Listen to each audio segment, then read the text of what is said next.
Сите ние се прашуваме дали животните имаат чувства. Дали чувствуваат среќа, тага, љубов, бутина, како и нас луѓето. Јас сум Лара Милошевска, ученичка во 7-мо одделение во Основното општинско училиште Браќа Миладиновци од Пробиштик и денес сакам да ви ја представам книгата Љубов на 4 шепи од Инџинио Страфи. Во оваа книга се раскажува за малото маченце Коко. Неизе ја чувала Флора, самовилата на природата, цветињата, тревата, или како што таа самата сакала да се нарече, самовилата на зеленилото.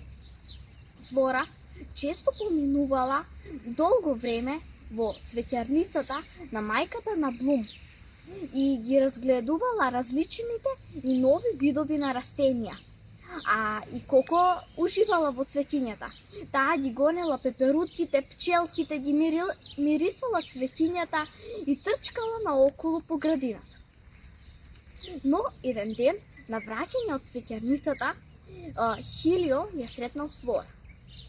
И тие одлучиле дека вечер ќе се сретнат кај музичкиот бар кај плажата, бидејќи Рокси имала изненадување за винксовците.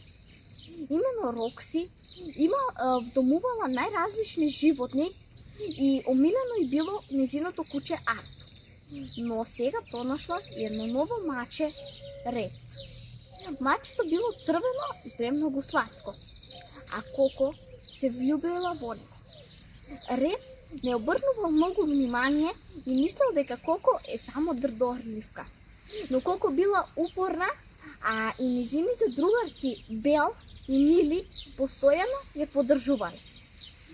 Дали маченцето Коко ќе успее со незините намери да го придобие Ред и дали Ред ќе почне да ја обрнува внимание на Коко и што понатаму ќе се случи во оваа книга, ќе дознаете само ако ја прочитате Љубов на 4 шепи од Инџинио Страфи.